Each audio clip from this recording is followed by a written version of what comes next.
Hello everybody, how's it going? I just want to tell you this is our first line of forgiveness videos. Yay! This is step 2.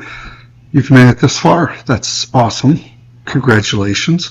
And I am heartfelt that you're following this guide and you're allowing me to be your spirit guide. Thank you. I appreciate that, and I won't let you down. I'm not doing this for myself. I'm doing this to help all of you, as many of you as I possibly can. And God wants you on this path too. I feel it in every ounce of my body.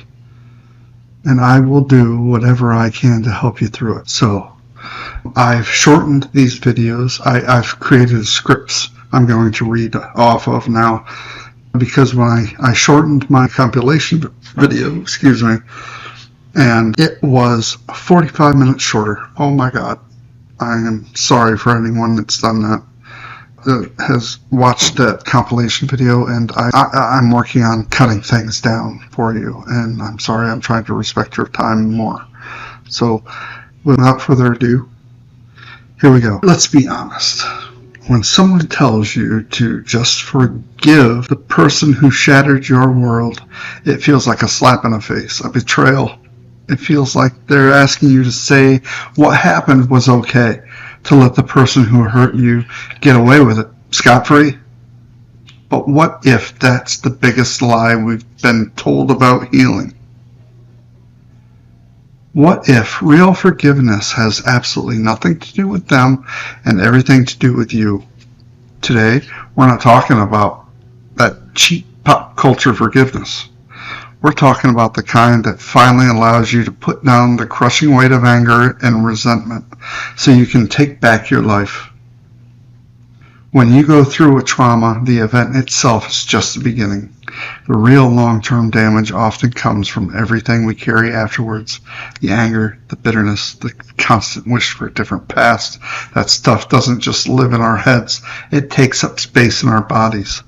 You've probably heard the saying that holding a grudge is like drinking poison and expecting the other person to die. And science totally backs this up. When you live in a state of unforgiveness, your body is stuck in a low-grade constant fight or flight mode. That means stress hormones like cortisol are always flowing through your system, which can lead to a ton of physical problems. High blood pressure, a weaker immune system, chronic inflammation, and even higher risk for heart disease.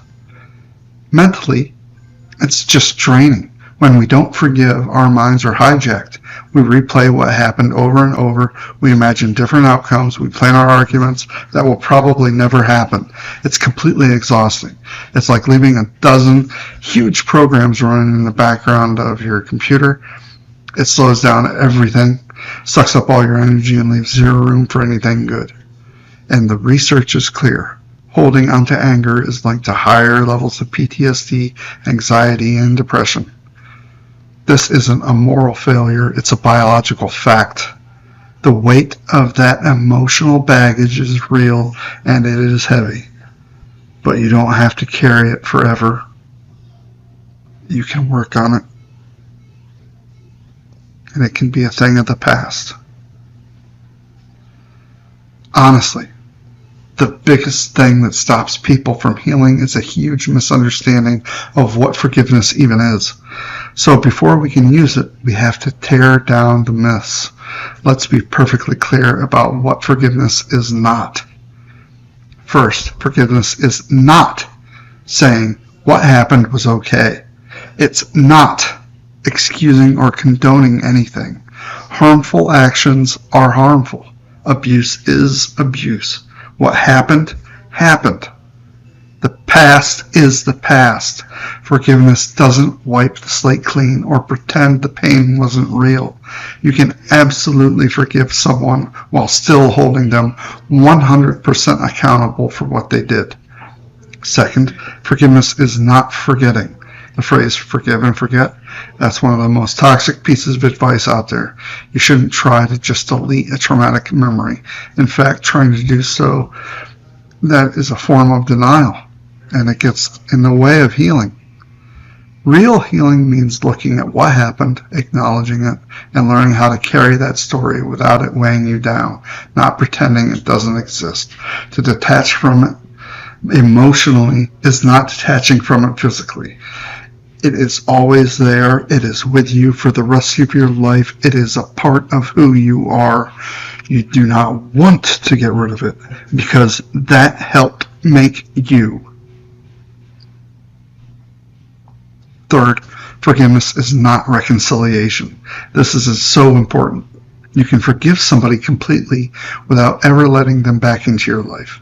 You can forgive them and still have a strong, healthy boundary that makes sure that they can never hurt you again. Forgiveness is something you do inside yourself, for yourself. Reconciliation is a two-way street that requires the other person to be genuinely sorry and earn back your trust. You don't owe anyone reconciliation ever. That is entirely up to you. And finally, forgiveness is not for the other person. Sure, it might benefit them, but that's not the point. The point is to free yourself. It's about you taking back your power from the past. It is you deciding that your emotional well-being will no longer be tied to the person who hurt you. It is you deciding that you will never give them power over you again. So, if forgiveness isn't all of those things, then what is it? The most powerful definition I've ever heard: forgiveness is giving up the hope that the past could have been any different. Let that sink in for a second. It's not about changing how you feel about what happened. It's about accepting the simple, hard fact that the past is over and it can't be changed. It's you finally stopping the fight with the battle that's already been lost and deciding to pour all your energy into the life that's right in front of you. Forgiveness is an act of self-love. It's you deciding to let yourself out of an emotional jail cell. It's a choice to let go of the anger and the bitterness that are keeping you chained to the trauma. When you do that, you create space for peace, for joy, and for something researchers call post-traumatic growth. That's the amazing way humans can find new meaning and strength after a crisis. At its core, forgiveness is a declaration of your own emotional freedom. It's you saying, what you did was wrong, but I refuse to let it ruin the rest of my life. My healing is more important than my hate. Okay, understanding that is one thing, okay? But how do you actually do it? The first thing to remember is that this is a process. It's not a switch you flip. It's messy. You'll take 2 steps forward and 1 step back, and you have to be patient with yourself. This has taken me 35 years to get where I'm at. How I made this look a little easy in the demonstration video. Now, no one expects you to be able to do that right out the gate. Okay? This is, like I said, start off small. Don't go for the bag right out of the gate, okay? It usually starts with letting yourself feel everything, all of it, the anger, the sadness, the hurt. You can't heal what you don't feel. So write it down in a letter you never ever send. Talk it out through your self-discovery or with a friend. You have to feel it to heal it. Next, you make a conscious choice. You decide that you're going to try to forgive for your own sake. Verbalization is key. That has to be done in order to move forward. It's a promise you make to yourself to start the process of letting go. Then you can work on reframing the story. This doesn't mean making excuses for the person who hurt you. It's more about understanding that hurt people often hurt people. Seeing the bigger picture can sometimes loosen the grip that personal anger has on you. This is about building unemotional empathy. Okay? You can understand why someone might have done something without forgiving them or feeling for them for how they used those tools that they have access to. Finally, you just practice. When those old angry feelings pop up, and they will, you can gently remind yourself, nope, I've chosen to let this go. I'm choosing peace for myself. This is your journey on your timeline. There is no right or wrong way to do it. But understand, please understand, you are building your future character. If you choose to follow the path of truth, this has consequences also. It's going to be harder to walk with lies. You will probably lose friends. This happens. For a lot of survivors, there's one person who is even harder to forgive than the one who hurt them themselves. Trauma can leave you buried under a mountain of shame and guilt. We pick apart the memory, torturing ourselves with questions. Why did I trust them? Why did I scream? What could I have done differently? This self-blame is incredibly heavy and lonely weight that can keep you stuck for years. Forgiving yourself is so vital for recovery. It means letting go of the anger you have towards yourself for what you did or didn't do when you were just trying to survive. It's about looking back with kindness and realizing you did the best you could do with what you knew at the time, with the tools that you had access to at the time, with the supports you had in place at the time. When you practice self-forgiveness, you quiet that mean inner critic and start to trust yourself again. It allows you to move forward with compassion and wisdom, not shame, not guilt. And this isn't just some feel-good idea.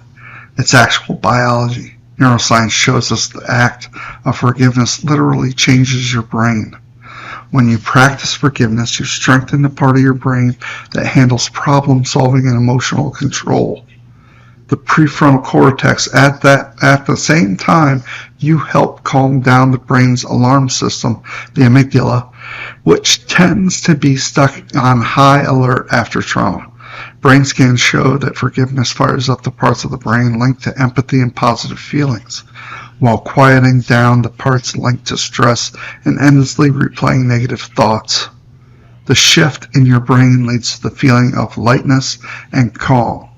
It's your nervous system literally moving out of survival mode and into a state of rest and healing. By choosing forgiveness, you are physically helping your brain recover. The journey from trauma to healing is one of the bravest things a person can do. It's personal. It's more than okay to need support. If any of this hit home for you, I'd love to hear your thoughts on forgiveness in the comments. We can share our stories. It helps all of us feel a little less alone. And if you want more content about healing, growth, and taking your life back after tough times, I hope you'll subscribe to the channel. And please like this video. In the end, forgiveness isn't about wiping the slate clean for someone else. It's about reclaiming your own future. It's a powerful act of self-preservation that allows you to finally set down a weight you were never meant to carry. It is one of the most powerful tools for healing, but it's your choice. You are the only one that can do this. Your path to peace is yours alone. The goal is to be free, happy, and experience joy. Whether you are working to forgive someone who hurt you or learning to forgive yourself or both, know that this process is proof of your incredible strength. Healing is possible. You deserve peace, and you have the power to give that freedom to yourself. I promise you, I've done it. I've demonstrated it in my compilation video for culpability, learning to assign responsibility. So thank you all very much for sticking around. Have a nice day.